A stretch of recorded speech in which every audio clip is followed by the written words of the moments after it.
अल्पसूचित प्रश्न माननीय सदस्य जयराम कुमार महतो, पूछिए। धन्यवाद अध्यक्ष महोदय। इस प्रश्न का उत्तर मुझे पूर्व में ही प्राप्त हो चुका है और चूंकि माननीय मंत्री महोदय नया प्रभार है, इसलिए मैं इनको इस कार्य के लिए विशेष दोष नहीं दूंगा, लेकिन ये काफी गंभीर प्रश्न है और उत्तर में इन्होंने स्पष्ट कह दिया है। चूंकि मैंने ये प्रश्न मांगा था कि झारखंड के लोग निजी उद्योगों में कितने बहाल हैं, तो इनका उत्तर था, विभाग का जो उत्तर हमें मिला है, जिसमें इन्होंने 2.5 लाख के आसपास बताया कि इनके पे रोल में नामित है, जिनमें मात्र 53,000 झारखंडी है। और उसके बाद अध्यक्ष महोदय, सरकार का उत्तर है कि माननीय उच्च न्यायालय ने इस पर रोक लगा दिया है। ठीक है, हम भी मानते हैं माननीय उच्च न्यायालय ने रोक लगाया है दिसंबर के महीने में, तो अगर दिसंबर से पूर्व, यानी आपके पास जो डेटा है, जाहिर सी बात तो दिसंबर से पूर्व है, और अगर दिसंबर से पूर्व का डेटा है अध्यक्ष महोदय, तो इसका मतलब ये स्पष्ट है कि सरकार की लाख प्रयास के बावजूद भी इस नियम का अनुपालन नहीं किया गया है। निजी क्षेत्रों में 75% के आरक्षण को बिल्कुल अनदेखा किया गया है।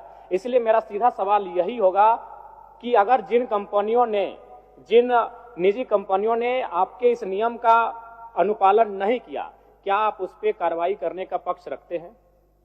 माननीय मंत्री जी।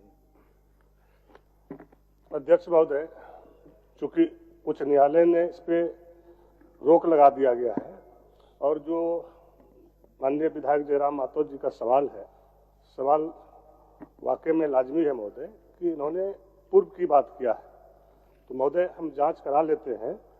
अगर इस तरह की कोई बात उसमें आती है महोदय, और माननीय विधायक जी को भी हम सूचना दे देंगे, तो अगर किसी प्रकार की कोई गड़बड़ी होगा महोदय तो उस पर हम कार्रवाई करेंगे महोदय।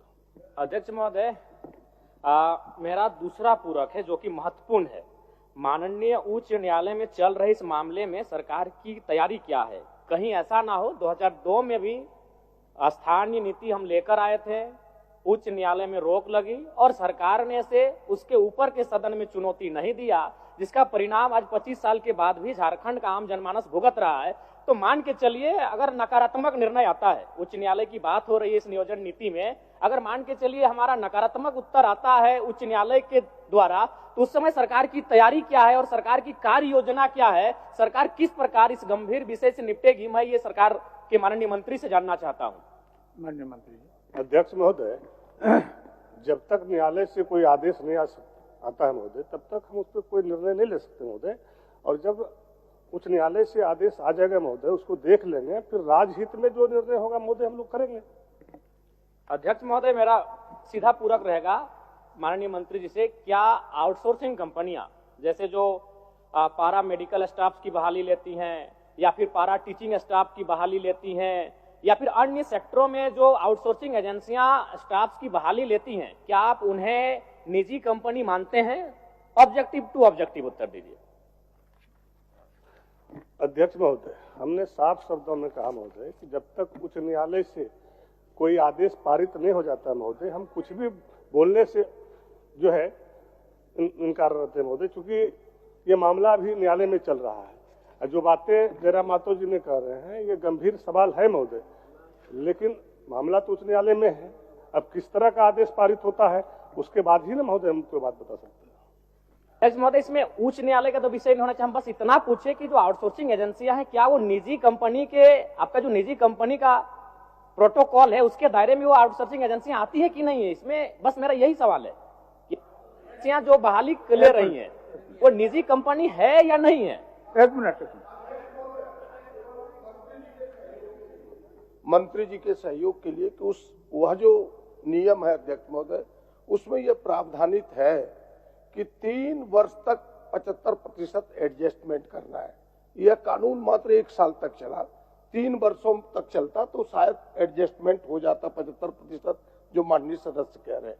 और दूसरा, उस कानून में यह भी प्रावधान है अध्यक्ष महोदय कि कोई लोक उपक्रम, सरकारी लोक उपक्रम को अगर आउट सोर्सिंग एजेंसी भी काम करेगी तो वहां भी ये नियम लागू होगा, जो माननीय सदस्य जानना चाह रहे, केवल मंत्री जी की सही। एक मिनट मंत्री जी, एक मिनट आप बोलिए। 1 मिनट मंत्री बैठिए, एक के साथ जवाब दे दीजिएगा। बहुत ही महत्वपूर्ण प्रश्न है पूरे झारखंड के स्थानीय झारखंडी मूलवासी का अध्यक्ष महोदय। माननीय सदस्य जयराम भाई का यही है चिंता कि जो अभी एजेंसी मैन पावर जो रिक्रूट कर रही है सरकार के अधीन, क्या वो एजेंसी को आप निजी कंपनी मानते हैं, हाँ या ना? दूसरा, अगर आप मानते हैं तो उस पर ये 75% यहाँ के मूलवासी, यहाँ के आदिवासी, यहाँ के झारखंडी लोगों को 75% आरक्षण दे रहे हैं कि नहीं दे रहे हैं? नहीं दे रहे हैं तो देंगे कि नहीं देंगे? और तीसरा, कि जो आपने ढोल बजाया कि 75% यहाँ के निजी क्षेत्रों में काम करने वाले को, झारखंडियों को नौकरी मिलेगा, हाईकोर्ट में आपने ऐसा पॉलिसी बनाया कि टर्न डाउन हो गया, तो आप ऐसा क्या पॉलिसी बनाएंगे जहां पर झारखंड के नौजवानों को रोजगार में प्राथमिकता 75% मिले? चलिए आप 1 मिनट। माननीय मंत्री को थोड़ा सा सहयोग कर देना चाहते हैं। कारण यह है कि हम और माननीय सदस्य प्रदीप यादव जी समिति के सदस्य थे, जिस समिति ने अध्ययन के उपरांत इस निजी क्षेत्रों में 75% भागीदारी को सुनिश्चित कराया था। 2-3 विषय आए। एक विषय माननीय सदस्य नवीन जायसवाल जी का आया। हरियाणा में इन्हीं की सरकार, मनोहर लाल खट्टर जी की सरकार थी, वहां भी ऑनरेबल हाई कोर्ट ने स्ट्रक डाउन किया इसी 75% आरक्षण के मुद्दे को।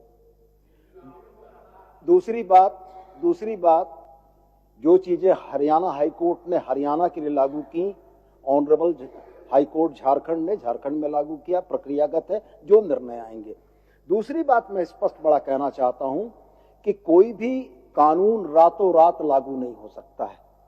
एजेंसीज जो यहां पर आउटसोर्सिंग का काम कर रही थी, उनको इसके रेगुलेशन के लिए, नियमितीकरण के लिए हम लोगों ने 3 वर्ष का एक विंडो दिया था कि जो बाहर के कर्मियों को आपने कार्यरत कर रखा है, उनको रिप्लेस करते हुए 40,000 रुपया से नीचे वेतन या भत्ता पाने वाले लोगों में आप झारखंडियों को नियुक्त करेंगे। तो सवाल यह है कि ऑनरेबल हाईकोर्ट के आदेश से पहले कंपनियां इसका अनुपालन कर रही थी और इसको हम लोग अपनी इन्फोर्समेंट एजेंसीज के माध्यम से अनुपालन करा रहे थे।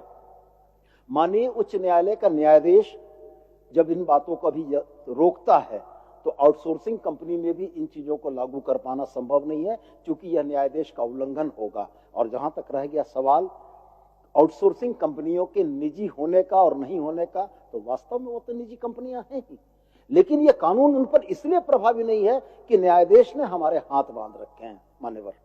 माननीय मंत्री जी, माननीय सदस्य, प्रश्नकर्ता का एक ही सवाल है आपसे।